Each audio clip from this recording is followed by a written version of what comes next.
کہ آذان کی تعلیم جو دینی تھی وہ صحابہ کرام کے ذریعے ان کو خواب کے اندر کیوں دی گئی؟ حضور پہ وحی بھی تو ہو سکتی تھی، حضور صلی اللہ علیہ وسلم کے اوپر وحی کیوں نہیں نازل ہوئی؟ حضور صلی اللہ علیہ وسلم کو یہ تعلیم کیوں نہیں دی گئی، یا حضور صلی اللہ علیہ وسلم کو یہ خواب کیوں نہیں دکھایا گیا؟ یہ سوال بنتا ہے کہ صحابہ کو ہی کیوں تعلیم دی گئی؟ تو فرمایا کہ روایات کے اندر آتا ہے کہ پیارے محبوب علیہ السلام نے ارشاد فرمایا کہ جب شب معراج کی رات میں اس دنیا سے رب ذوالجلال کے دیدار کے لیے عرش معلیٰ میں پہنچا، حضرت جبرائیل امین میرے ساتھ تھے، تو جب ہم جا رہے تھے اس سفر کے اندر تو ایک حجاب سے ایک پردے سے حضرت محمد مصطفیٰ صلی اللہ علیہ وسلم پیارے محبوب ارشاد فرما رہے ہیں کہ جب سفر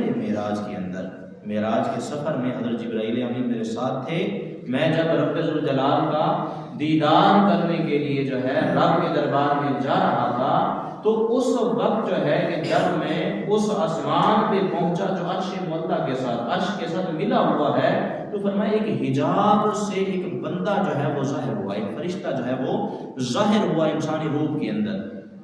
تو حضور صلی اللہ علیہ وسلم نے جب حجاب سے اس شخص کو باہر آتے ہوئے دیکھا تو حضور صلی اللہ علیہ وسلم نے حضرت جبرائیل امین سے پوچھا کہ اے جبرائیل امین، یہ آنے والا کون ہے؟ یہ آنے والا کون ہے؟ تو جب حضور صلی اللہ علیہ وسلم نے حضرت جبرائیل امین سے یہ پوچھا کہ یہ آنے والا، یہ جو حجاب سے باہر یہ شخص آیا ہے، یہ کون ہے؟ تو حضرت سیدنا جبرائیل امین نے آگے سے جواب دیا، فرمایا کہ یا رسول اللہ، اس ذات کی قسم جس نے آپ کو حق کے ساتھ مبعوث فرمایا،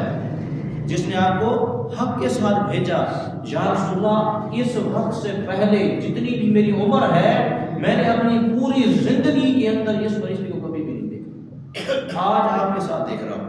میں نے اس سے پہلے کبھی بھی نہیں دیکھا۔ تو حضرت سیدنا جبرائیل امین فرماتے ہیں کہ میں نے اس فرشتے کو نہیں دیکھا، تو جب وہ فرشتہ باہر آیا تو اس نے الفاظ کہے، کون سے وہ الفاظ؟ فرمایا یہ آذان کے الفاظ تھے۔ حضور صلی اللہ علیہ وسلم کو معراج کی رات جو ہے آذان کی تعلیم دی گئی اس فرشتے کے ذریعے پیارے محبوب علیہ السلام کو۔ تو اس فرشتے نے الفاظ کون سے ادا کیے؟ فرمایا اللہ اکبر اللہ اکبر اللہ اکبر اللہ اکبر، آخر تک جو ہے آذان کے الفاظ جب یہ کہے تو پھر اس وقت جو ہے پردے سے ہی آواز آئی، پردے ہی سے جو ہے آواز آئی، فرمایا کہ یہ جو میرا بندہ ہے، یہ جو بات کر رہا ہے، یہ حق بات کر رہا ہے، انا اکبر، کہ رب ذوالجلال آگے سے جواب ارشاد فرما رہا ہے کہ پردے سے کیا جواب ہے کہ میں ہی بڑا ہوں، میں ہی بڑا ہوں،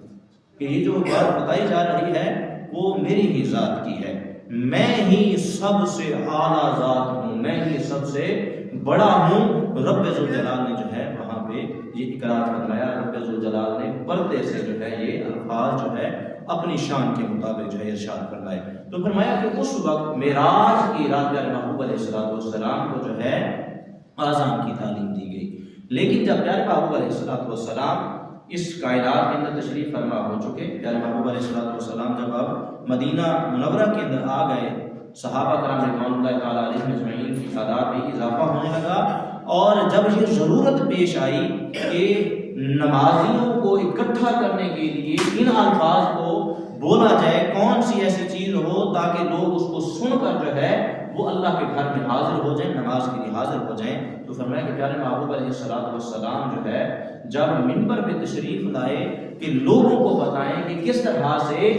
نماز کے لیے لوگوں کو بلانا ہے، تو فرمایا کہ جب پیارے محبوب علیہ السلام منبر پہ تشریف فرما ہوئے، حضور بتانے کے لیے آئے، تو اس وقت جو ہے وہی جو رب ذوالجلال کی طرف سے ہونی تھی، اس وحی کے ہونے کے اندر تاخیر ہو گئی، اور جب وحی کے ہونے کے اندر تاخیر ہو گئی، رب ذوالجلال نے وہ تعلیم صحابہ کرام رضوان اللہ تعالیٰ علیہم اجمعین کو خواب کے ذریعے جو ہے وہ پہنچا دی۔ تو فرمایا کہ اس طرح جیسے ہی حضور صلی اللہ علیہ وسلم کو ان الفاظ کے متعلق علم ہوا، تو پیارے محبوب علیہ السلام نے ارشاد فرمایا کہ بے شک یہ کیا ہے، سچا خواب ہے، یہ درست تعلیم جو ہے وہ دی گئی ہے۔ تو پھر جب حضرت عبداللہ بن زید نے آذان کے متعلق خواب بیان کیا تو پھر اس کے بعد کیا ہوا؟ پھر حضرت سیدنا عمر فاروق نے جو ہے دوبارہ سے ایک خواب بیان کیا، تو فرمایا پیارے محمد علیہ السلام کے دربار کے اندر تو اب اس خواب کے دوبارہ ایک خواب کے اوپر دوبارہ خواب بیان کرنا، فرمایا پہلے کی تائید ہو گئی، اب وہ بات کیا ہو گئی؟ مضبوط ہو گئی۔ تو دوسرے صحابہ کرام رضوان اللہ تعالیٰ علیہم اجمعین کو بھی اس طرح سے خواب کے اندر جو ہے آذان کی تعلیم دی گئی، اور اس طرح سے